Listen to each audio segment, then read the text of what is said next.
All right, guys, welcome to the Hot Color Powder Coating YouTube channel. And today we are doing Illusion Ruby. We've got some Airboat parts. We're going to do something a little different. I'm going to spray these parts, put the base on them, and I'm going to do the guard with a clear. I'm just going to do different parts in different stages. That's all. All right. Turn our light hat on. We're going to rock with it. We're going to rock with it. There we go. All right. We're just going to cut in our 3 or 4 spots first that are going to be, cage areas.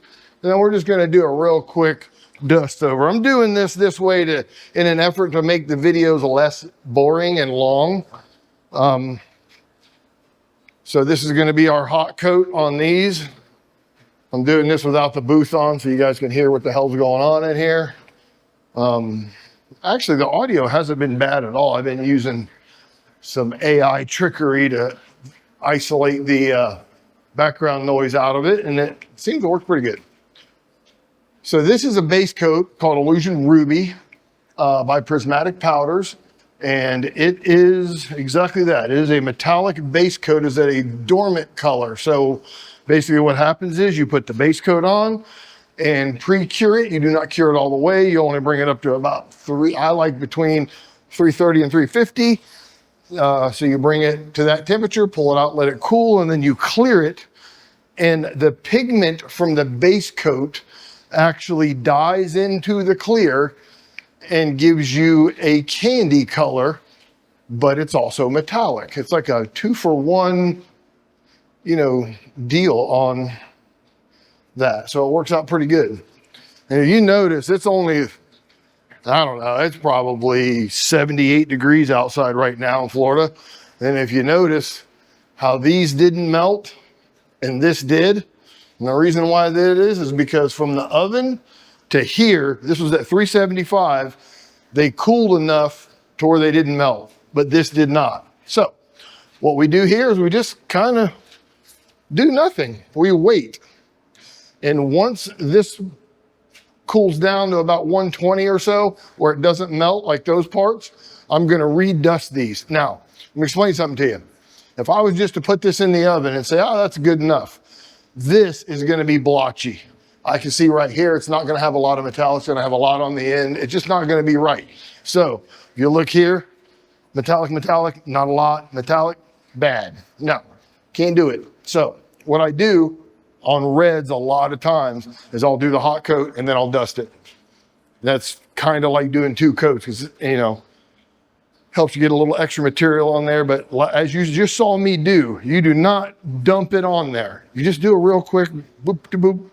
Okay, here's I'm going to bring you guys in here. I'm seeing something on the end here that gives you a good representation of what things look like when they cool. You see the end of that stick? See how it's not melted on the end, but as it goes up, it melts. And then as you go up a little farther, it's like not exactly melted, but a little bit. If you were to put that in the oven, you will see that is what I'm saying. But you'll see it in the metallics, if that makes any sense to you. Okay. Just wanted you to see that is the reason why, and you have the same thing on this tube a little bit, as you can see. Because this is welded together. It's double thick right there. It's holding heat longer. This is near the end of the opening. So what's it going to do? It's going to cool faster. So there you go. And on metallics, this matters a bunch as far as how even the metallics are. On a solid tone, makes no difference. 0 difference.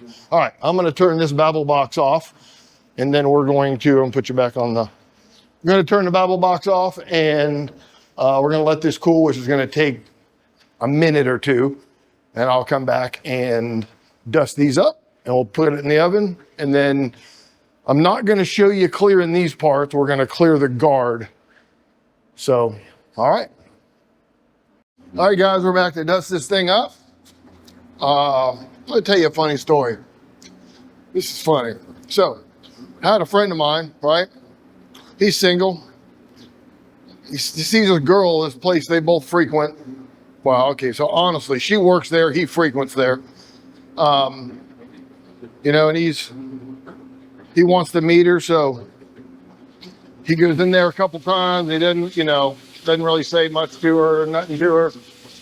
And I asked, well, what's her name? You don't know. So he goes in this time and, talks to her. So he comes back and I'm like, so did you get that girl's name? He's like, oh, I can't date her. I was like, whoa, that escalated quickly. What the hell? What's the problem? He goes, well, what I did is I got her name, and her name is Jam. And I'm like, yeah, so what's the problem with that? He says, my last name is Dixon. And I looked at him for a second, and he looks right at me and says, I cannot have the mother of my kids named Jam Dixon. And I'm telling you, it wasn't supposed to be that funny. Whew. Boy, I tell you what, that hurt my belly for a little bit. I mean, I can't say that he's wrong. I mean, it's terrible that that's the deal killer, and but this is the society we live in. So, I thought it was hilarious. He didn't really think it was that funny. He wasn't really laughing that much until I started laughing. He thought it was funny too, but he was serious. And that's really what makes it so funny. Honestly. Oh, he's going to see this too. I'm sure. So, but he's a good dude. He's in the apple cider business. His company name is Dickens Cider. No, he's going to hear that and he's going to be like, bro, goddamn well I'm an architect. But we got to give him hell about it. Oh, that's what I didn't tell you is we all give him hell about his name. We just mess with him, we're guys, that's what we do. So, and then that happens and he tells me and I just hilarious. All right, so you see me, I dusted it back up. Nothing exciting. That's all you're doing. Trying to even it out, right? We got it all covered up. No shiny spots, no melted spots because it cooled. So that's it. We're going in the oven with it. We're going to get this stuff to 330 to 350. Somewhere in that range is good. And can be anywhere in there. It could be 331, could be 349. Doesn't matter. Depends on when you catch it. All right. I'll come back when we're clearing the guard. You're not going to see these parts anymore. They're going to magically get cleared and, the elves are going to come in and clear this and it's going to be done. But I'm going to show you clearing the guard. All right. We'll be back here in a minute. All right, guys. Here we are in the clear. I told you that we were going to kind of switch the parts around a little bit. And this is the guard to that set. This is the piece that goes around the prop. I'm standing where the engine would be. This would be standing upright and the rudders go here.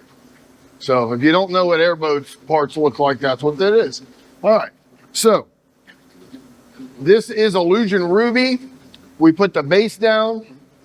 It was in the oven for 9 minutes. To do the pre-cure, we got it up to 345 on the metal temperature. And that's all we need. We need 330 to 350 is a good range. So we got it up to, like I said, 335, I think it was at, or 340, 345 maybe. And now we just put the clear on it. It actually turns red instead of blah, whatever it is. All right, here we go. I got you set up where you're going to be able to see the wrap happen.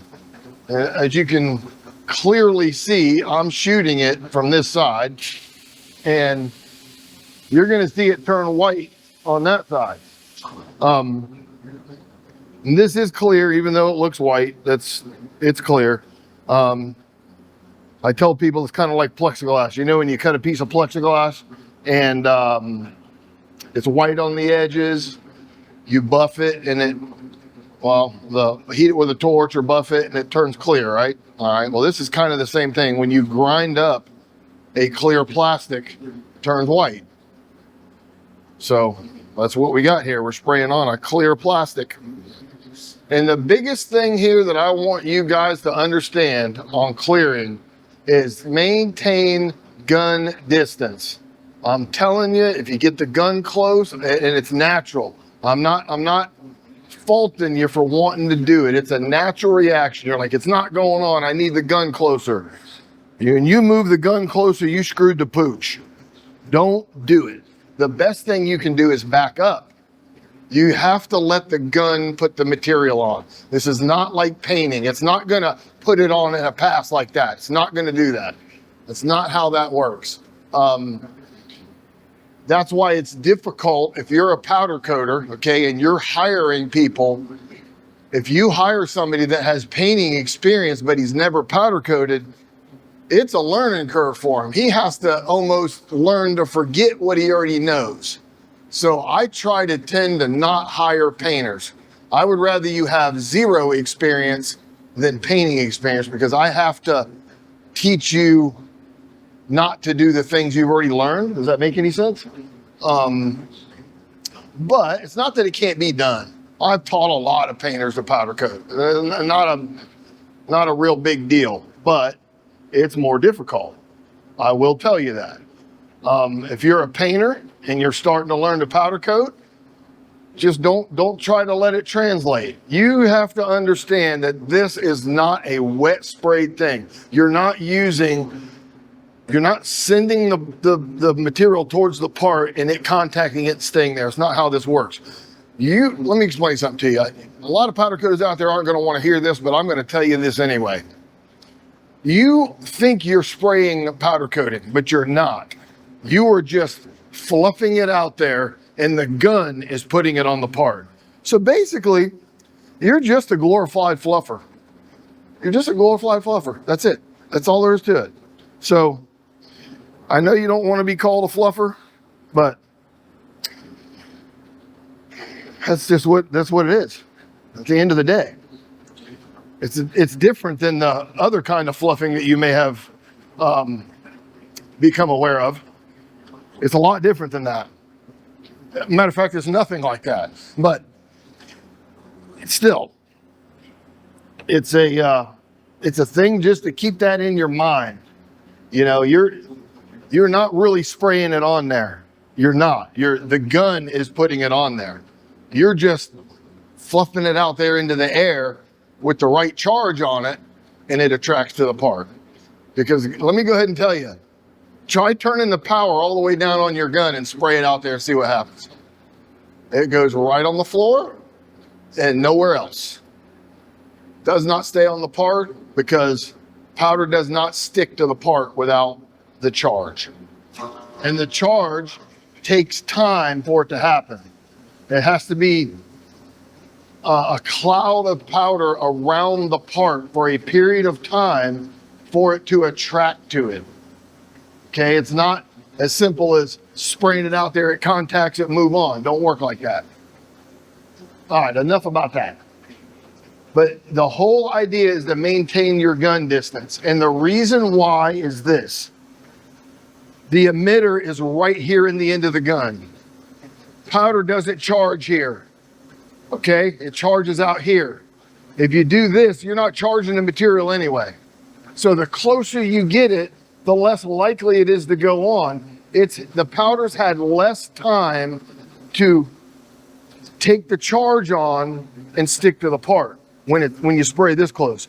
When you're out here, it's had all this time for the charge to take on, you know, the particle takes the charge and then it sticks.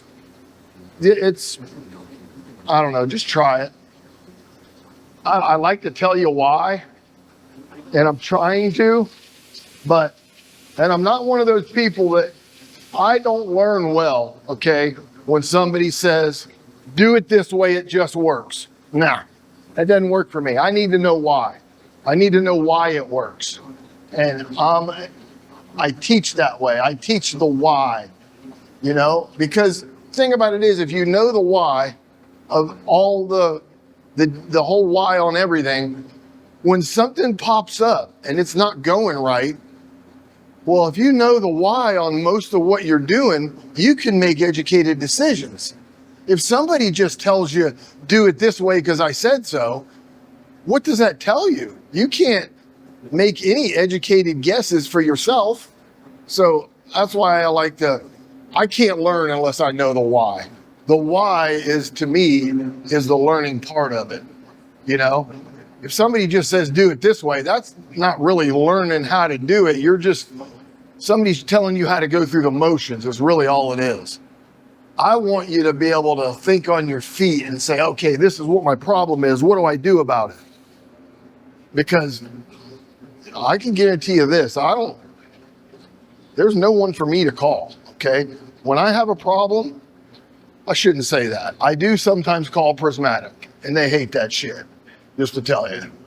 But it'll happen to you. What's that?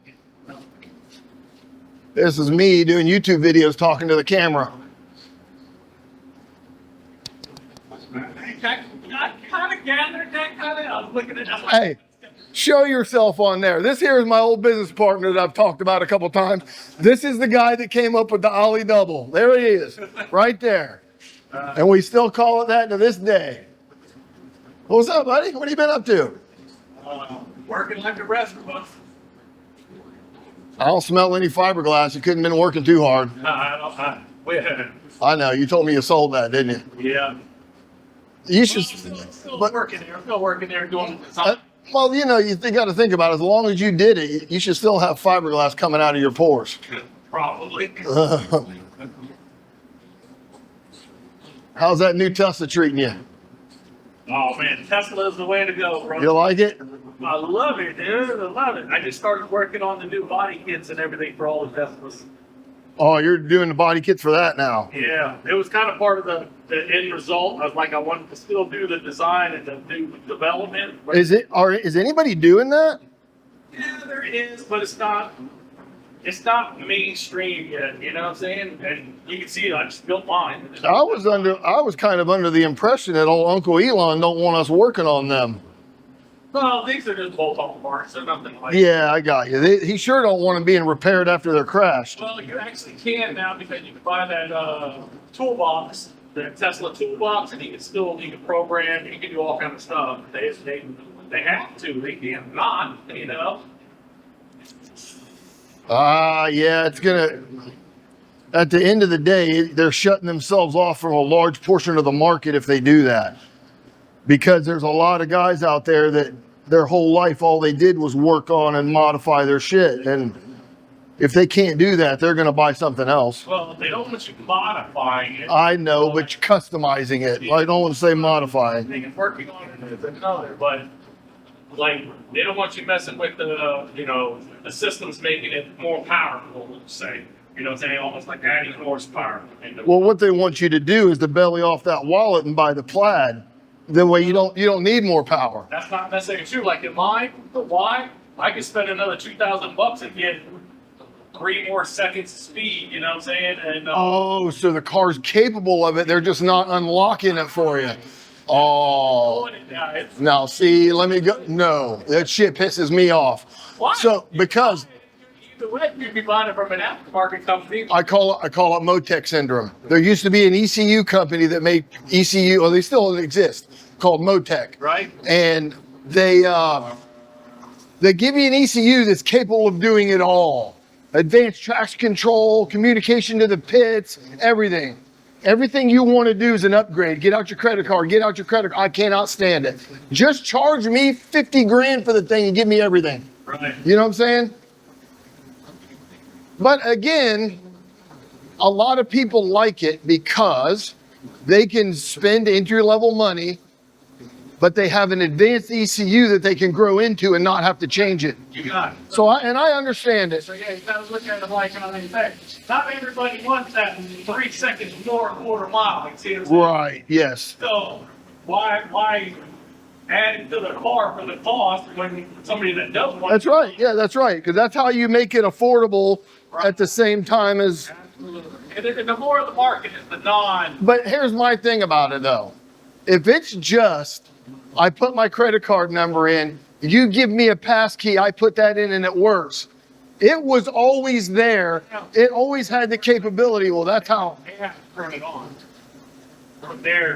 They Okay, either the car. Okay, but are they turning a bolt on the car?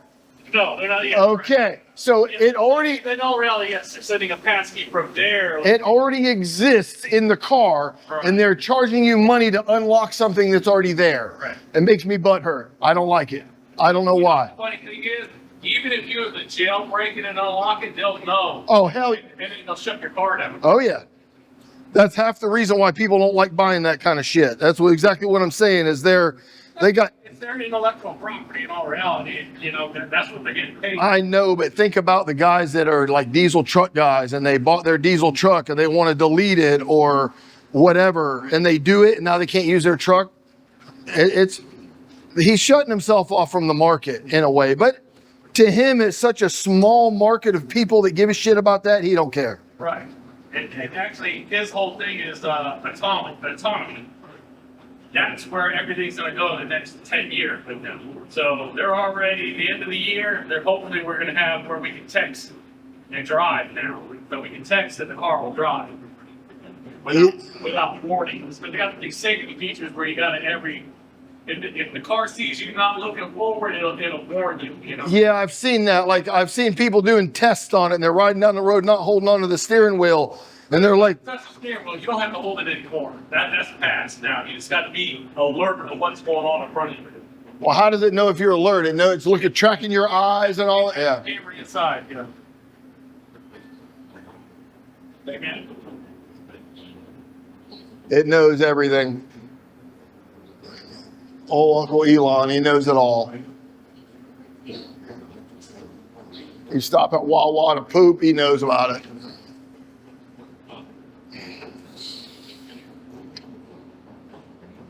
All right.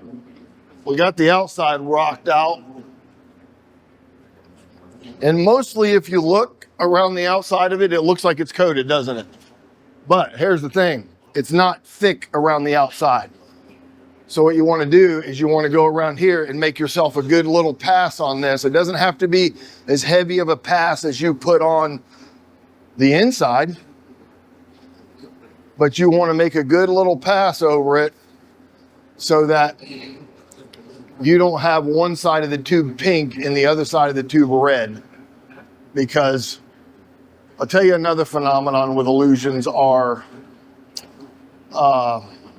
when you, how do I explain this? Okay, the more clear you put on, the darker it is. There you go, that's how you explain it. So if you put on a lot of clear on one side of the tube and none on the other side of the tube will be lighter red on the one side than it is on the other. So just because it looks like it coated on the outside, I still go make a pass over it. Like I can see no red on this anywhere. I mean, I'm not seeing any spots that are missed at all. But just because you don't see spots with clear, I like to just say I went to the outside. You know what I mean? Because if you don't, you're going to get bit in the butt.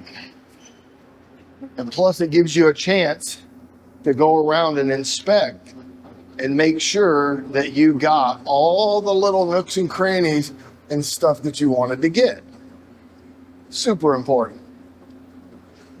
Watching this doesn't make you want to do it again? Yeah, I'll do it again. I sure you would. I didn't have any problem working. Me neither. I mean, to be honest with you, it is satisfying in a way. And honestly, the spraying part of it to me isn't really like work. You know, it's not hard to do. But you got to know what you're doing. You know, you don't want to put somebody in here that's new because you know how hard this is to redo. You need to nail this in the first shot. But no, it's Ruby, Illusion Ruby. It's a dormant. Remember the shit that we never wanted to spray? Yeah. I mastered them. Yeah. I've pretty much mastered it now. We used to not even want to touch them because I forget who came out with these. They called them they called them dormants when they first came out. And I want to say it was Tiger Drylock, but I don't remember if that's who it was or not. But because they had like the Granny Smith Apple, Dormant, and a couple of other ones. But this is way easier to do more consistently than a transparent. You know how the transparent, you get pinkies and Light, dark, light. oh my God. This is kind of the same way though, because the way this works is the base coat dyes into the clear in the cure. So if you have a lot of clear in one spot, it's more red there than it is where there's not a lot of clear. So you really still have to put the clear on pretty evenly. It's kind of important. Yeah, I wish we would have had that flashlight you got on your head. That would have made it tell. Dude, it is the difference, dude. It is the difference between getting... Well, yeah, it's moving wherever you're looking. So it makes sense. A lot of people like it on the gun too. And I do, we did it. I did it for years on the gun. But the problem is I got to point the gun to see it. This way, I can see everything. Like, see a little... Yeah. I don't have to, I see it. As soon as I look, I see it. You don't even have to try to see it. Well, I don't want to go in that little spot where they missed the weld, but it went. Sometimes you just got to fucking work it in there, you know, you got to hold your mouth right. Yeah, I told him the story about one day coming in and there was way too much shit done. And I'm like, how the hell, what's going on here? And you wouldn't tell me what you did. It took me like 3 days to get it out of you. You're like, there's no way I can tell you. You're not going to fucking let me do it. I'm like, bro, look at everything and look how much you got done. How can I stop you? I mean, I just want to know.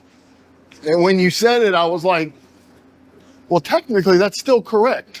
You know what I mean? Yeah, the hot and run it, you know, hot and just keep where you'd put a hot coat on and then let it cool and dust it up and in the oven it went. Damn beautiful every time.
This is taped up like this so we could get it off the cart with a forklift. It's so long I had to put one of the cart posts through this hole.